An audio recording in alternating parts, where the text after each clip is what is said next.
Hello everyone, I am Natanupam here and today we will be discussing optimum PEEP for ARDS patient. I call it as the best possible PEEP, right? Because optimum PEEP is an utopian condition which we may not achieve in all the cases, but we can achieve what I call as best possible PEEP, right? So what do you mean by optimum PEEP? Very simple. Optimum PEEP is that PEEP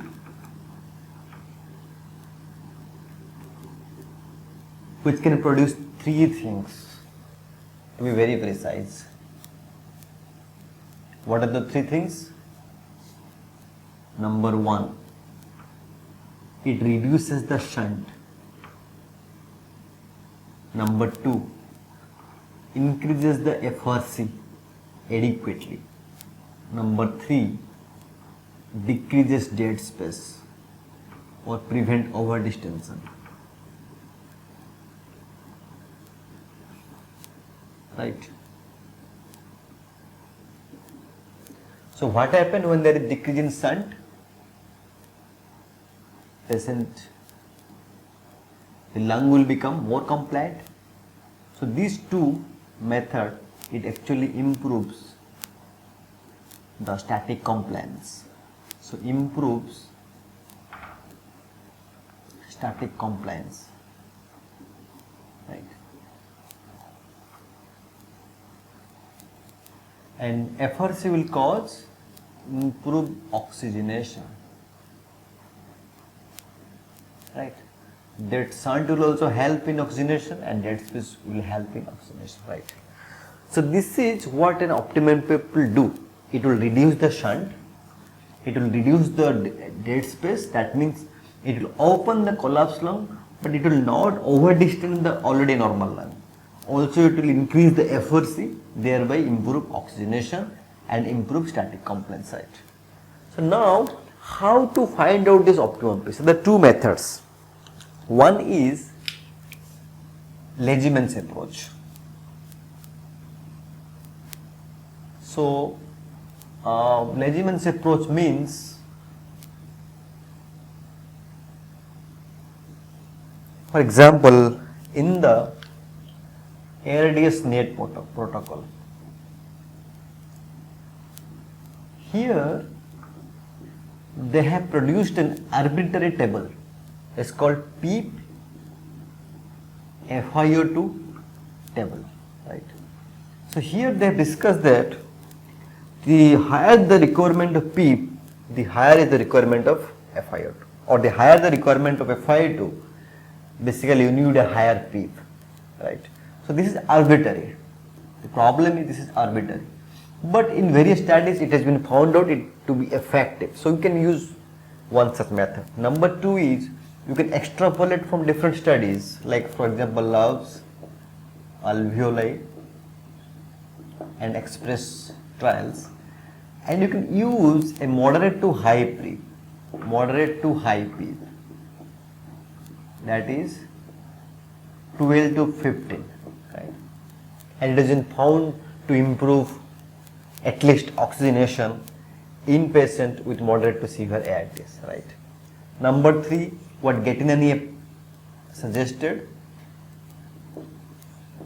you can use a 15 to 20 PEEP in severe ARDS patients. So these are our methods where we do not have to do a lot of things in our patient. We can just put the PEEP that is being provided to us from other studies, right? Now there are other methods. For example, I call them laborious approach. They are more scientific, right? So one of these method is static compliance method.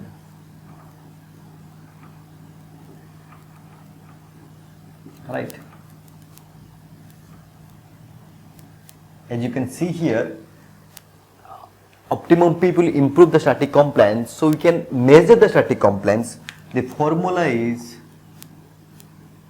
tidal volume by delta P. So different PEEP level, for example, you increase the PEEP interval of 2 centimeter of water. For example, if you measure the compliance at 8, then measure the compliance at 10, 12, like that, right? Then you will find the static compliance getting better and better, right? It will decrease, static compliance will increase with increase in PEEP, right? So there will be a PEEP where the static compliance will start to decrease actually, and that is the point where there is over distension. So the static compliance is now start decreasing. So what is the best PEEP? So the best PEEP will be PEEP at which the CST or static compliance is maximum, right? This is the best PEEP. You put the patient on that PEEP, right? Now, as you see, the static compliance also depends upon the shunt fraction and the dead space.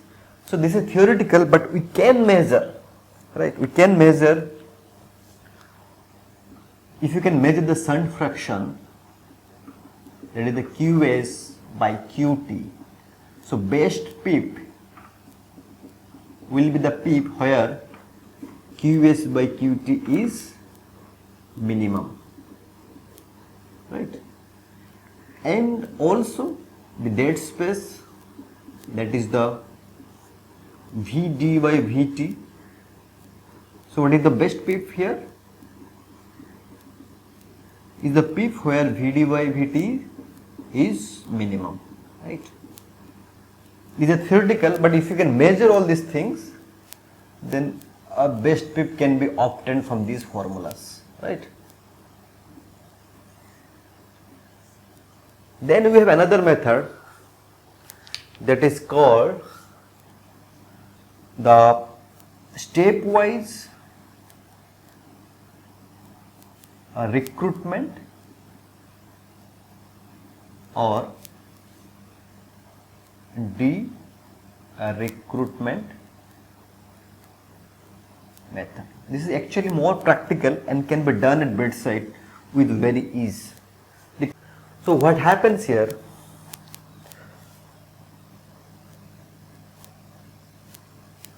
Right. So here we have two things.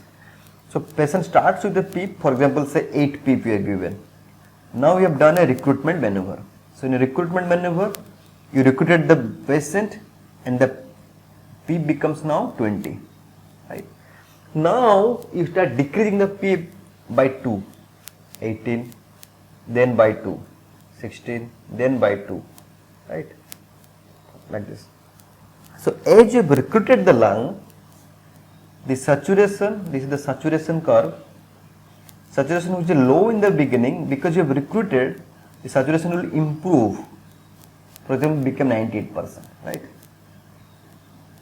and it will maintain. When you decrease the PEEP also gradually, the PEEP will be, the saturation will be maintained, right. Now here, when you decrease the PEEP further, you will see a drop in saturation here, right.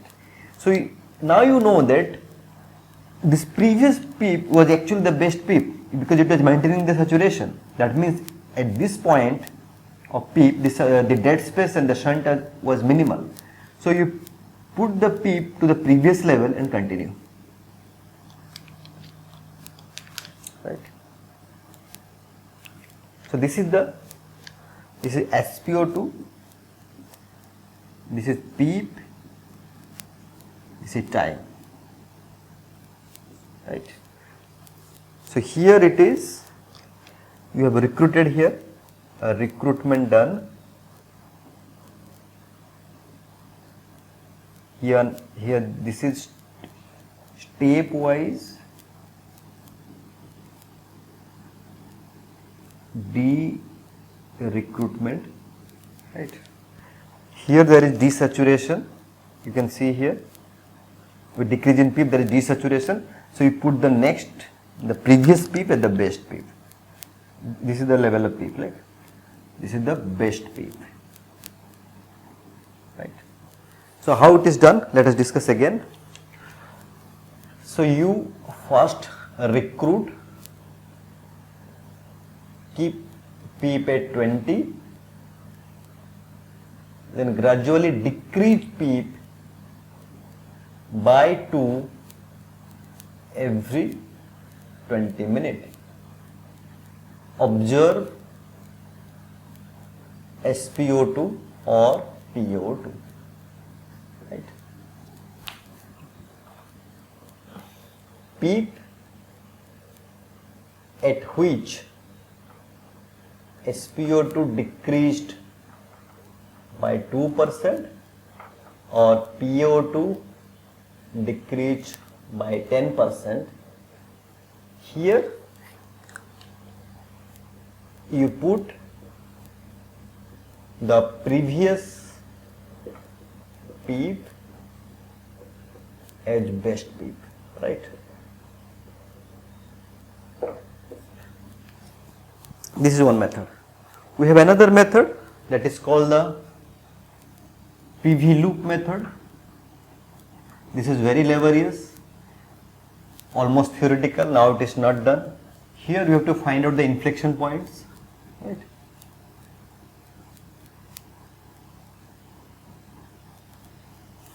So there is a pressure volume loop. This is the point where recruitment starts. This is the point where overdistension starts. So this is the optimal PEEP level, right? This is the lower inflection point. This is the breaking point, point of overdistension, or upper inflection point. This is the point in the expiratory lane where regional overdistension happens. Right? So you have to choose the PEEP between these two levels, right? That's the optimal PEEP level. Here, down here, if you come below the lower inflection point, what will happen? There will be de-recruitment. Here, there will be de-recruitment. If you go beyond it, there will be overdistension, right? So you have to choose the PEEP between these 2 points. But to come to this PV loop is a very cumbersome procedure. It is not done nowadays. It's almost theoretical, right? Then there are few advanced methods that we'll discuss in our future class in details. For the discussion purpose, we will have to mention it here. It's called TPP method. It's called trans pulmonary pressure method. We'll discuss it in detail, but for the discussion today, TPP at end inspiration should never be greater than 25, right? And TPP end inspiration should be between 1 to 10 millimeter of each, right? It should be always positive. Both should be always positive, never negative, more than 0. But TPP end inspiration should not be more than 25, otherwise it will cause barotrauma. And end inspiration should be always positive between 1 to 10, so that it will prevent end inspiratory or end expiratory collapse. The end expiratory. Right. Then we have number 5 procedure, the driving pressure method. This also will discuss in detail in a separate class. But for today, if the driving pressure remains, the difference between P flat and P is less than 14 to 15, the number, then increase in mortality benefit. So you have to titrate the PEEP according to the driving pressure. That will be our best PEEP. So these are the different methods in which we can find out what is the best possible PEEP for my patient, right? The most practical method I will suggest to do the stepwise recruitment method or de-recruitment method, or if you want to go deeper into it, you can do a static compliance method. The advanced technology is to find out TPP How to do that we will discuss in our next class. Also we will discuss about driving class, right? Thank you very much.